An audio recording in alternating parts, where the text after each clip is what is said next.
uniquement à ne pas simplement déposer leur enfant à l'école. Mais aujourd'hui, votre détermination, notre mobilisation a fait montre que de telles stratégies sont des stratégies révolues dont nous n'avons plus besoin. De telles stratégies ne nous feront pas peur parce qu'aujourd'hui, nous toucherons toutes les instances s'il le faut. Nous toucherons tout l'appareil judiciaire, mais aussi étatique de la France qui, avec les chiffres officiels qu'on a, près de 100 000 à 150 000 plaintes, dont 5%, que 5% ne trouvent écho. Et nous irons chercher les 85 autres pourcents qui ne trouvent pas écho pour que justice soit faite, pour que dans nos sociétés, il n'y ait plus de terroristes sexuels pareils qui déambulent librement pour pouvoir nous essayer et terroriser nos enfants.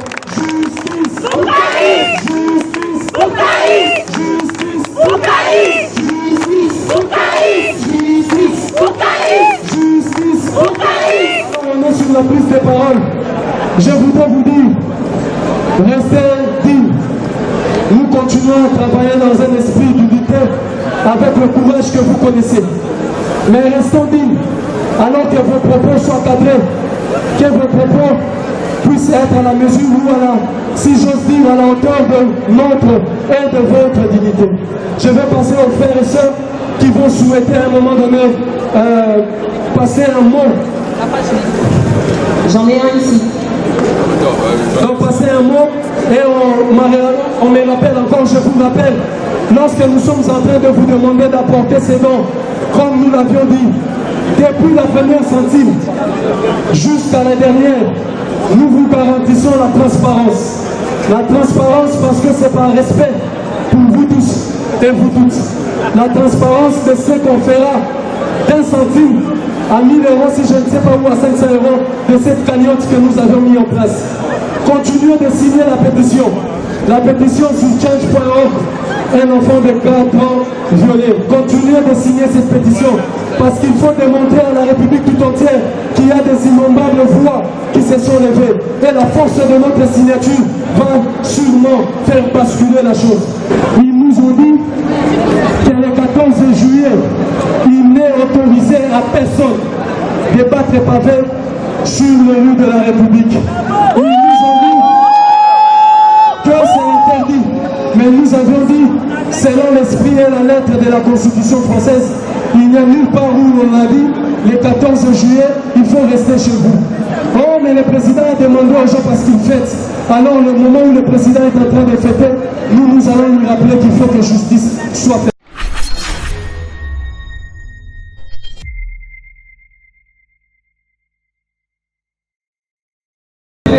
Donc aujourd'hui nous sommes rassemblés ce 14 juillet pour dénoncer des faits graves. Donc je suis le père de Caïs pour les personnes qui nous suivent un peu sur les réseaux. Moi j'accuse l'école Jules Ferry de Montreuil d'avoir abusé un membre du personnel ou plusieurs membres du personnel, d'avoir abusé sexuellement de mon enfant. Maintenant l'affaire est en train de traîner, tout le monde se cache. La directrice défend son institution, le maire pareil, le commissariat pareil, donc en gros je suis dans une machine judiciaire qui risque d'être très longue. Et donc moi aujourd'hui je suis là pour dénoncer déjà tout le déroulement de cette affaire jusqu'à maintenant, jusqu'au jour d'aujourd'hui, jusqu'à l'heure où l'enquête est en cours, et tout le déroulement qui s'est fait tout au long de l'enquête. Maintenant, pourquoi j'appelle à la mobilisation? J'appelle à la mobilisation pourquoi?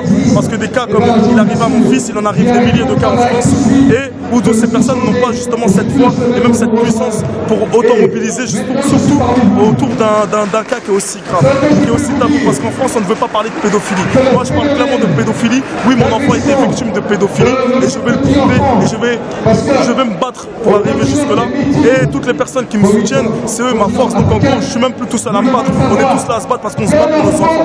On se bat pour nos enfants, pourquoi? Parce qu'à partir du moment où on dépose notre enfant le matin à l'école, c'est pas pour le récupérer le soir avec des séquelles faites sexuellement. Donc on va aller jusqu'au bout et le combat continue et je vais pas lâcher l'affaire et jusqu'à temps que j'obtienne justice pour mon enfant, comme on dit, justice pour Caïs et justice pour tous ces enfants qui sont abusés et tous ces actes qui sont passés sous silence. Voilà. Quel était le but de cette manifestation? Le but de cette manifestation déjà c'était de sensibiliser. C'est même pas pour toucher dans l'émotion, c'était pour sensibiliser toutes les personnes qui sont chez elles et qui pensent qu'on est dans un pays qui est aussi égalitaire, où il y a autant de liberté. Non, il n'y a pas autant de liberté, il n'y a pas autant d'égalité. Il n'y a pas autant de fraternité parce qu'il y a des enfants qui sont abusés ici sexuellement. Et tout ça s'est passé sous silence. Donc moi j'ai dit aujourd'hui je vais sortir du silence pour sensibiliser tous les parents. Parce qu'en tant que parents, on se doit de soutenir cette cause. Peu importe la couleur après. Mais on se doit de soutenir cette cause parce que c'est pas possible de se dire que les enfants peuvent être abusés sexuellement et que tout le monde reste sous silence. Et voilà, c'est fait. Donc non. Donc c'est le but de cette mobilisation. Pardon. Le but de cette mobilisation, c'était de sensibiliser. Là, j'ai vu qu'il y avait beaucoup de monde, donc le soutien, il est là. Et le but, c'est de devenir toujours plus massif pour montrer qu'on est solidaire pour une bonne cause. Et on ira jusqu'au bout, surtout pour cette cause-là. Pourquoi avoir choisi le 14 juillet? Pourquoi avoir choisi le 14 juillet? Parce que le 14 juillet, c'est symbolique. Le 14 juillet, c'est bien, pendant qu'on est en train de manifester, il y a le défilé. Il y a le défilé, mais derrière le défilé, il se passe beaucoup de choses. Beaucoup de choses entre parenthèses. Nous, on ne voit pas justement les choses sous la carte. Moi, je les ai vus puisque mon enfant, justement, a subi les conséquences. Donc, c'était soit je restais chez moi à regarder le défilé, soit je venais justement pour me battre pour mon fils. Donc, je vais aller jusqu'au bout. Donc, on a choisi le 14 juillet parce que c'est symbolique. Parce qu'ils ont touché aussi quelque chose de symbolique en touchant à mon enfant, c'est symbolique. En touchant à mon enfant, ils m'ont touché moi, ils m'ont touché. Ils ont touché encore. En plus, en première, la mère, et ils ont touché toute ma famille. Et ils ont touché toutes les mères à qui mettent au monde et justement leur enfant justement à qui ça arrive. Donc c'est symbolique. Ils ont fait quelque chose de symbolique en touchant à mon enfant. Moi je fais quelque chose de symbolique en manifestant le 14 juillet. Le défilé devait arriver à Place Vendôme. Là vous êtes à peu près. Voilà, c'est la preuve qu'au bout du compte qu'on arrive sur un sujet tabou où on n'a pas le droit d'en parler. C'est que ça dérange. Pourquoi nous avoir bloqués? Alors qu'à la base que les manifestations elle est autorisée et c'est légal. On a le droit de manifester, donc on est dans un pays de droit. C'est là que je reviens, liberté, égalité, fraternité. On peut le mettre entre parenthèses parce que la preuve, on n'a pas la liberté de parler. La preuve que j'ai pas la liberté de parler, j'ai pas la liberté de dénoncer, de dire que mon enfant a été victime de pédophilie. Tout ce monde-là qui fait que c'est ma force. Et la seule chose, c'est le combat continue, il ne faut pas lâcher l'affaire. Ensemble, on est solidaires, tout seul, on est faible. Donc si j'étais seul, je pense que j'aurais été plus faible que ça. Ah bah écoute, je t'encourage. Merci encore de ce moment. C'est moi qui te remercie déjà et merci à toutes les personnes qui ont été présentes. Okay. Donc voilà. Merci beaucoup. Merci.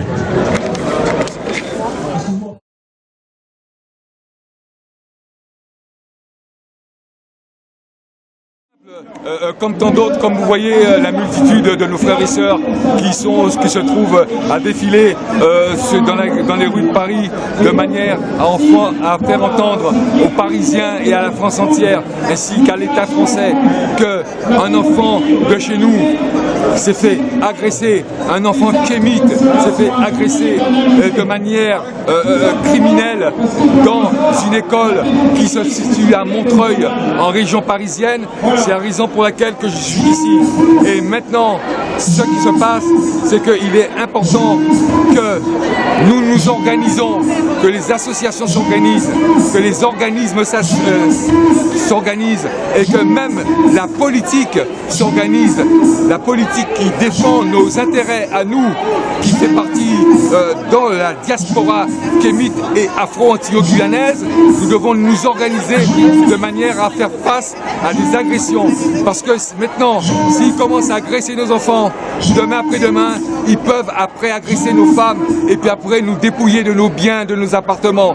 Soyons vigilants, parce qu'en 2017, il va y avoir les élections présidentielles en France et on sait maintenant, selon la conjoncture, qu'il y a des partis politiques extrémistes qui peuvent accéder au pouvoir et ces partis extrémistes peuvent porter atteinte directement aux biens ainsi qu'au physique de nos frères et sœurs, de tous nos congénères ici en France. À partir de cela, moi en qualité de responsable culturel des Antilles Guyane, ainsi que vice-président de la Fédération des travailleurs africains en France et président de la maison principale des Antilles Guyane, je me fais fort de réagir en attirant l'attention à tous les présidents d'associations, à toutes les présidentes d'associations, de l'importance de se réunir au sein d'un congrès de manière à élaborer une politique qui consisterait à mettre en place une structure nécessaire à défendre nos intérêts.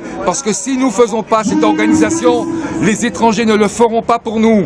Et grâce à Dieu, nous sommes inspirés. Grâce à Dieu, nous faisons en sorte d'avancer de l'avant. Et pas le faire par l'épée ou bien par la pluie, jamais on va nous écraser. Parce que nous sommes des chasseurs. des guerriers et nos femmes sont disciplinées et nos enfants sont respectés et nous ferons tout pour que nous soyons respectés dans ce pays parce que nous avons donné beaucoup à la France depuis des siècles et des siècles. On fait en sorte de donner à la France avec des politiciens qui se trouvent dans nos pays en Afrique qui malheureusement font des mauvaises politiques et qui fait que nos frères et sœurs délaissent leur pays pour venir travailler ici comme domestiques et ça me plaît pas. Nous sommes là pour défendre et réclamer justice pour notre enfant, justice pour Caïs, 3 ans et demi, qui a été abusé au sein de son école, de l'école Jules Ferry de Montreuil, et qui était supposé être encadré par des adultes responsables. Quand on met nos enfants, quand on laisse nos enfants dans l'éducation nationale, dans les établissements scolaires, il ne nous vient pas à l'esprit que notre enfant est en danger et à la portée de pédocriminels. Donc voilà, nous sommes aujourd'hui présents pour réclamer justice, parce qu'il faut savoir que le procureur a fait classer l'affaire sans suite une première fois. Le dossier va être ouvert, mais nous sommes apparemment face à un réseau qui souhaite faire taire l'affaire. Et donc voilà, donc c'est important de se mobiliser malgré toutes nos directions politiques, nos divergences idéologiques, etc. Aujourd'hui, c'est toute la communauté kamite et voire plus justement qui se mobilise pour faire en sorte que cette affaire ne soit pas passée sous silence, tout simplement comme un tas d'autres d'affaires, car il y a un long historique ici en France d'affaires de pédocriminalité qui n'ont pas été résolues, qui ont été passées sous silence. Donc voilà, donc c'est important de se mobiliser, c'est important de réclamer justice. Et nous sommes là, normalement nous étions censés aller jusqu'à la place Vendôme, ils nous ont bloqués. Maintenant on fait demi-tour et voilà, donc le mouvement se poursuit peut-être dans un autre sens. On va voir ce qu'il en est. Voilà, mais mobilisons-nous. Merci. Non, mais vous mettez en danger, vous mettez en danger. Non, laissez la voiture. Laissez-moi parler. C'est que de toute façon, il n'y aura pas de départ en cortège, c'est clair. Il y a une dispersion par métro. Donc les voitures viennent vous rejoindre là-bas, sur République, n'importe où, il n'y a aucun problème.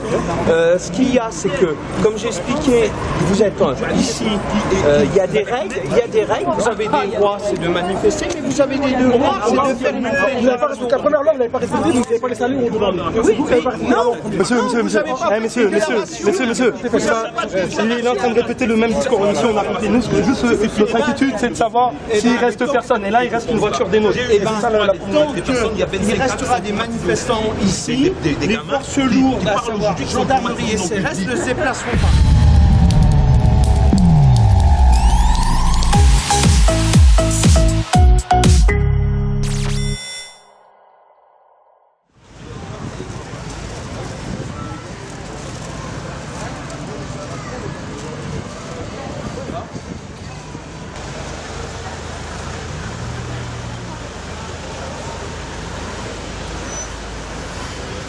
Avec cette manifestation-là, je souhaite aussi informer les gens et surtout aux personnes qui ont été victimes de pouvoir justement témoigner, parce que des témoignages écrits nous aideraient justement à compléter notre dossier, parce que notre dossier justement est encore beaucoup plus de valeur, parce que là nous sommes justement en train de rattaquer l'affaire suite à l'affaire classée sans suite par rapport à ce qui a été évoqué. Et voilà, donc je souhaite surtout que voilà, avec un maximum de témoignages écrits, on puisse avoir un dossier solide pour rattraper cette personne. Le parquet a vraiment classé l'affaire en mettant en cause les enfants. D'accord. Donc ils ont fait en sorte de dire qu'il n'y avait aucune responsabilité de la part des adultes. Il ne s'agit pas d'un viol d'une grande personne. Ils se sont basés sur quoi pour ça? Sur des résultats de prise de sang, du fait que mon enfant n'avait pas de MST, de maladie sexuellement transmissible. D'accord. Et du fait que c'est tout quoi, puisqu'on n'a pas eu les résultats d'analyse des sous-vêtements pour savoir à quoi ça correspondait. Ils ont classé l'affaire avant justement. D'accord. Voilà, donc on va attaquer justement contre tout cela. Voilà. Bon, écoutez, je vous souhaite bonne chance. Merci. Et merci d'avoir accepté. Et la prochaine fois, on sera encore là. D'accord. Merci beaucoup.